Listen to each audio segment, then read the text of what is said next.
Hello दोस्तों, आज अपन aldol reaction व एल्डोल कंडेंसेशन रिएक्शन से संबंधित प्रीवियस ईयर क्वेश्चंस की प्रैक्टिस करने वाले हैं। आज अपन 5-6 क्वेश्चंस ऐसे होंगे जो एल्डोल व एल्डोल रिएक्शन से संबंधित हैं, जो बहुत इम्पोर्टेंट है आईआईटी नीट के लिए। सबसे पहले अपन क्वेश्चन पहले को करते हैं। यहाँ पे देखते हैं कि इस क्वेश्चन का आंसर क्या होगा। When a enol or an enolate ion react with a carbonyl compound to form a beta hydroxyaldehyde or beta hydroxy ketone followed by dehydration to give a conjugated enol, it is called कि एक enolate ion जब carbonyl compound से reaction करता है तो beta hydroxy aldehyde या beta hydroxy ketone बनाता है, जिसके डिहाइड्रेशन से कॉन्जुगेटेड इनोन यानी alpha beta unsaturated carbonyl compound मिलता है। तो उस रिएक्शन को क्या नाम देते हैं? चलो तो देखते हैं अपन बारीकी से। सबसे पहले यहाँ पे अपन कर लेते हैं इनोलेट आयन की बात। देखो, इनोलेट आयन होता है CH2 minus C double bond O H। इसकी रेजोनेटिक स्ट्रक्चर कुछ ऐसी होती है, CH2 double bond C O negative H। ये पूरा क्या कहलाएगा? Enolate ion. Enolate ion. अब ये इनोलेट आयन किसी कार्बोनिल कंपाउंड पे रिएक्ट करता है तो प्रोडक्ट क्या बनेगा? चलिए अपन देखते हैं। ये होता है कार्बोनिल कंपाउंड एसीटैल्डिहाइड। एसीटैल्डिहाइड की रिएक्शन जब किसी इनोलेट आयन के साथ करवाते हैं तो प्रोडक्ट के रूप में अपन को ये ऐसे शिफ्ट होंगे। यहाँ पॉजिटिव चार्ज जनरेट होगा। अब ये अटैक मारेगा इस कार्बन पर, रिएक्शन मिल जाएगी अपन को। यहाँ पे कार्बन, इस कार्बन और इस कार्बन के बीच में बॉन्ड का फॉर्मेशन हो जाएगा। प्रोडक्ट अपन को मिलेगा CH3 CO minus H CH2 C double bond O H। अब इसका वर्कअप करवा लेते हैं। वर्कअप करवाने से अपन को प्रोडक्ट के रूप में मिल जाएगा beta hydroxy carbonyl compound CH3 COH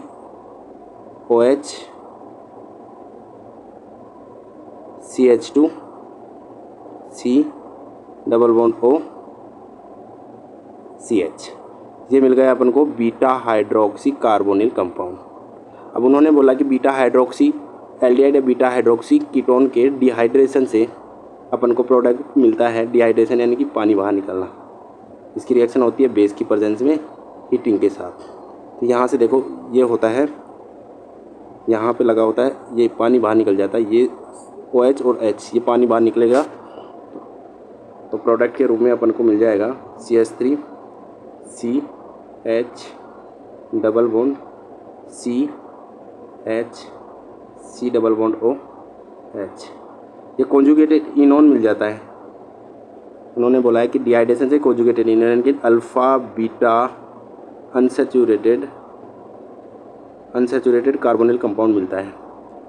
मैंने बताया था एल्डोल कंडेंसेशन रिएक्शन में जब भी बीटा हाइड्रोक्सी कार्बोनिल कंपाउंड के डिहाइड्रेशन होता है तो उस रिएक्शन से अपन को मिलता है alpha beta unsaturated carbonyl compound, और उस रिएक्शन को नाम दे देते हैं अपन aldol condensation reaction. Aldol condensation reaction. तो इसका अपन आंसर देखते हैं। यहाँ पे देखो, इनोलेट आयन होता है। इनोलेट आयन किसी कार्बोनिल कंपाउंड पर अटैक करके क्या बना रहा है? बीटा हाइड्रोक्सी एल्डिहाइड, और जिसके डिहाइड्रेशन से अपन को प्रोडक्ट मिल रहा है alpha beta unsaturated carbonyl compound. Conjugated इनोन क्या होता है? Alpha beta unsaturated carbonyl compound होता है। जब भी बीटा हाइड्रोक्सी एल्डिहाइड या कीटोन की डिहाइड्रेशन से alpha beta unsaturated carbonyl compound मिलता है तो उस रिएक्शन को अपन क्या नाम दे देते हैं? Aldol condensation reaction. तो इसका आंसर होगा B, एल्डोल कंडेंसेशन रिएक्शन नाम बोलेंगे इसका। नेक्स्ट क्वेश्चन देखते हैं दोस्तों। नेक्स्ट क्वेश्चन का आंसर क्या होता है? देखो, सेकंड क्वेश्चन में बोला गया है कि विच of the following will not undergo Aldo condensation reaction, कि कौन से निम्नलिखित में से कौन सा एल्डोल कंडेंसेशन रिएक्शन शो नहीं करता है? देखो मैंने वही बात है, एल्डोल रिएक्शन चेक करनी पड़ेगी। एल्डोल रिएक्शन से अपन को मिलेगा alpha beta unsaturated carbonyl compound, sorry beta hydroxy carbonyl compound मिलेगा, जिसके डिहाइड्रेशन से मिलता है alpha beta unsaturated carbonyl compound, जिसको अपन एल्डोल कंडेंसेशन रिएक्शन देते हैं। तो एल्डोल कंडेंसेशन रिएक्शन के लिए सबसे पहले अपन कंपाउंड में अल्फा हाइड्रोजन प्रेजेंट होना चाहिए। वही कंपाउंड एल्डोल कंडेंसेशन रिएक्शन देता है जिसके पास अल्फा हाइड्रोजन प्रेजेंट होते हैं। तो यहाँ पे अपन को ऐसा कंपाउंड देखना होता है कि जिसके पास अल्फा हाइड्रोजन प्रेजेंट नहीं होता, वो एल्डोल कंडेंसेशन रिएक्शन नहीं देगा। तो इस वाले कंपाउंड में अल्फा हाइड्रोजन प्रेजेंट होते हैं, इस वाले में भी अल्फा हाइड्रोजन प्रेजेंट होंगे, इस वाले में भी अल्फा हाइड्रोजन प्रेजेंट होंगे। एक यहाँ होता है फॉर्मेल्डिहाइड। फॉर्मेल्डिहाइड में कभी भी अल्फा हाइड्रोजन प्रेजेंट नहीं होता, ये कभी भी एल्डोल रिएक्शन नहीं देगा। एल्डोल रिएक्शन नहीं देगा तो यानी एल्डोल कंडेंसेशन रिएक्शन भी नहीं शो करेगा। तो इसका आंसर होगा डी। कभी भी यहाँ पे डिहाइड्रेशन नहीं होगा, बीटा हाइड्रोक्सी कार्बोनिल कंपाउंड बनेगा नहीं, तो alpha beta unsaturated carbonyl compound कभी नहीं बनेगा, जो कि एक एल्डोल कंडेंसेशन रिएक्शन का उदाहरण नहीं होता है। तो इसका आंसर होगा डी। नेक्स्ट क्वेश्चन देखते हैं दोस्तों अपन यहाँ पे third, carbon carbon bond are not form in which of the following reaction. देखो कार्बन कार्बन के मध्य कौन सा कंपाउंड है जो कार्बन कार्बन के मध्य बॉन्ड का फॉर्मेशन नहीं करता। अभी अपन ने देखा था कि एल्डोल कंडेंसेशन रिएक्शन के अंदर कार्बन कार्बन के मध्य बॉन्ड का फॉर्मेशन हो रहा है। देखो यहाँ पे देखो, जब इनोलेट आयन यहाँ पे अटैक मारा इस कार्बन पे, तो ये कार्बन कार्बन के बीच में क्या बन रहा था, बॉन्ड का फॉर्मेशन हो रहा था। तो एल्डोल कंडेंसेशन रिएक्शन में तो क्या होता है कि कार्बन कार्बन के मध्य बॉन्ड बनता है। वुड्स रिएक्शन में भी होता है, जब RX की रिएक्शन ड्राई ईथर की उपस्थिति में करवाते हैं तो RR उच्चतर एल्कीन प्राप्त होते हैं। तो यानी कि यहाँ पे भी कार्बन कार्बन के मध्य बॉन्ड का फॉर्मेशन होता है। राइमर टीमान में भी कार्बन कार्बन के मध्य बॉन्ड का फॉर्मेशन होता है। एक ऑप्शन ऐसा है कैनिजारो रिएक्शन, इसी के अंदर कार्बन कार्बन के मध्य बॉन्ड का फॉर्मेशन नहीं होता। यहाँ पे क्या होता है कि वे कार्बोनिल कंपाउंड रिएक्शन देते हैं कैनिजारो, जिसके पास अल्फा हाइड्रोजन एब्सेंट होते हैं। अल्फा हाइड्रोजन एब्सेंट होने की वजह से कार्बोनिल कंपाउंड रिएक्शन करते हैं बेस की प्रेजेंस में। तो यहाँ पे अपन को प्रोडक्ट मिलता है एल्कोहल व कार्बोक्सिलेट साल्ट या कार्बोक्सिलिक अम्ल बनता है। तो उस रिएक्शन को अपन कैनिजारो रिएक्शन कहते हैं। तो कैनिजारो रिएक्शन में कभी भी कार्बन कार्बन के मध्य बॉन्ड का फॉर्मेशन नहीं होता। तो इसका आंसर होगा ए। नेक्स्ट क्वेश्चन देखते हैं अपन fifth, acetaldehyde does not react with. देखो एसिटाल्डिहाइड किसके साथ रिएक्शन नहीं करता। सबसे पहले एसिटाल्डिहाइड की रिएक्शन स्ट्रक्चर बनाते हैं C डबल बॉन्ड OH, ये होता है एसिटाल्डिहाइड।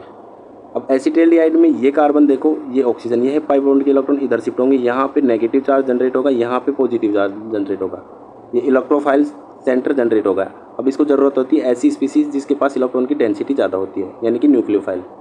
तो ये कभी अटैक नहीं मारेगा, इसके साथ रिएक्शन कर ही नहीं सकता, इसके पास भी इलेक्ट्रॉन की डेंसिटी कम होती है, इलेक्ट्रोफाइल होता है, ये भी इलेक्ट्रोफाइल है। इलेक्ट्रोफाइल पे अटैक कौन मारेगा, न्यूक्लियोफाइल। देखो फ्री रेडिकल यहाँ पे भी इलेक्ट्रॉन की डेंसिटी ज़्यादा नहीं होती। न्यूक्लियोफाइल ही एक ऐसा होता है जो यहाँ पर अटैक मारेगा इलेक्ट्रोफिलिक सेंटर पर, या क्योंकि यहाँ इलेक्ट्रॉन की डेंसिटी ज़्यादा होती है इसके पास और इसके पास इलेक्ट्रॉन की डेंसिटी कम होती है, तो ये अटैक मारेगा। तो ये तो रिएक्शन करेगा न्यूक्लियोफाइल एसिटाल्डिहाइड के साथ। इलेक्ट्रोफाइल और फ्री रेडिकल कभी भी रिएक्शन नहीं करता है एसिटाल्डिहाइड। तो इसका आंसर होगा इलेक्ट्रोफाइल और बी, यानी कि डी आंसर होगा, बोथ ए एंड बी। ये कभी रिएक्शन नहीं करता एसिटाल्डिहाइड के साथ। नेक्स्ट क्वेश्चन पढ़ते हैं अपन, which of the following statement is incorrect for aldol condensation reaction. देखो दोस्तों, इसमें पहला बोला है कि गलत स्टेटमेंट कौन सा है वो चेक करना अपन को एल्डोल कंडेंसेशन रिएक्शन से संबंधित। पहला, the first step is D protection at the alpha hydrogen position या अल्फा पोजीशन पर। देखो यहाँ पे बनाया था अपन ने पहली रिएक्शन। चलो पहली रिएक्शन में होता है ऐसे, देखो मैं यहाँ पे समझा देता हूँ। ये होता है कोई कार्बोनिल कंपाउंड H, जब कार्बोनिल कंपाउंड होता है उसकी रिएक्शन करवाते हैं बेस की प्रेजेंस में। बेस की प्रेजेंस में करवाते हैं कौन से कार्बोनिल कंपाउंड, जिसके पास अल्फा हाइड्रोजन प्रेजेंट होते हैं, 0 अल्फा हाइड्रोजन प्रेजेंट है। तो ये क्या करेगा, बेस अटैक करेगा और H+ आयन निकाल जाएगा, H यहाँ पे माइनस चार्ज छोड़ जाएगा, यानी कि डी प्रोटेक्शन हो गया। तो फर्स्ट स्टेप तो सही हो सकती है aldol condensation reaction, D protection हो रहा है, डी प्रोटेक्शन यानी कि ये स्टेटमेंट तो सही है, राइट है। सेकंड स्टेटमेंट की बात करते हैं अपन, an aldol reaction occur between 2 aldehyde या ketone and at least 1 reactant must containing alpha hydrogen atom. बिल्कुल, दोनों के बीच में कम से कम एक ऐसा कार्बोनिल कंपाउंड होना चाहिए दो में से कि जिसके पास अल्फ़ा हाइड्रोजन प्रेजेंट होना चाहिए। तो ये भी राइट है स्टेटमेंट। नेक्स्ट की मैं बात करता हूँ यहाँ पे तीसरा, the product of an aldol reaction between two aldehyde is a beta diketones. ये स्टेटमेंट गलत है, ये नहीं होता। देखो ये भी हो जाएगा, an aldol reaction is carbon carbon bond forming reaction. बिल्कुल कार्बन कार्बन के बीच में बॉन्ड का फॉर्मेशन होता है। तो ये स्टेटमेंट भी सही है। तो इसका आंसर होगा सी इज राइट आंसर। सही आंसर इसका होगा सी। ये गलत स्टेटमेंट होता है एक एल्डोल रिएक्शन के लिए, तो इसका आंसर सी होगा।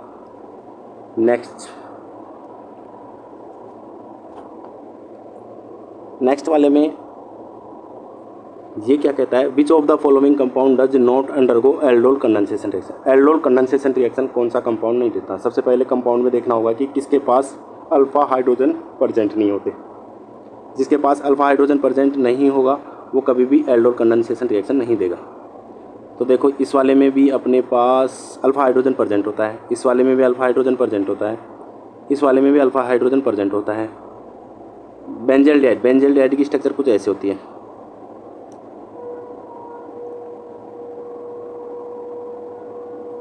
H, ये जीरो पोजीशन, ये अल्फ़ा पोजीशन। अल्फ़ा कार्बन पर एक भी H हाइड्रोजन नहीं होने की वजह से, यानी अल्फ़ा हाइड्रोजन एब्सेंट है। तो इसका आंसर हो जाएगा बेंजल्डिहाइड कभी भी एल्डोल कंडेंसेशन रिएक्शन नहीं देता। Right answer D.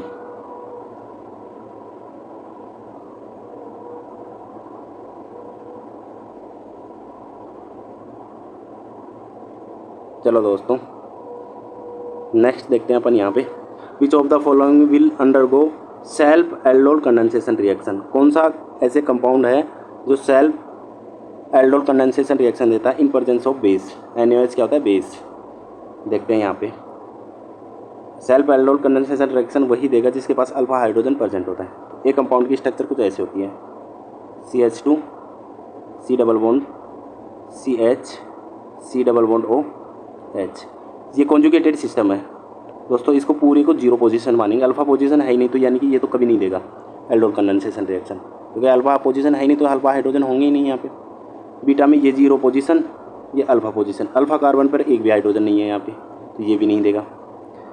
इसकी मैं बात करता हूँ, ये जीरो पोजीशन, ये अल्फ़ा पोजीशन। अल्फ़ा पोजीशन पर दो हाइड्रोजन है कि ये self aldol condensation reaction show कर देगा। तो इसका आंसर अपने पास सी ही होगा। ये क्या होता है, बेंजल्डिहाइड। ये भी कभी शो नहीं करेगा। इसकी स्ट्रक्चर अभी बताया था मैंने, ऐसे होती है, C double bond single double bond single, और कहीं पे भी लगा दो C डबल OH। देखो ये जीरो पोजीशन, ये अल्फ़ा पोजीशन। इस अल्फ़ा पोजीशन पर एक भी हाइड्रोजन नहीं है, तो ये भी सेल्फ एल्डोल कंडेंसेशन रिएक्शन नहीं देगा। तो इसका आंसर होगा अपने पास C। सही आंसर होगा कि यही अल्फ़ा हाइड्रोजन प्रेजेंट होने की वजह से सेल्फ कंडेंसेशन रिएक्शन देगा इन प्रेजेंस ऑफ बेस।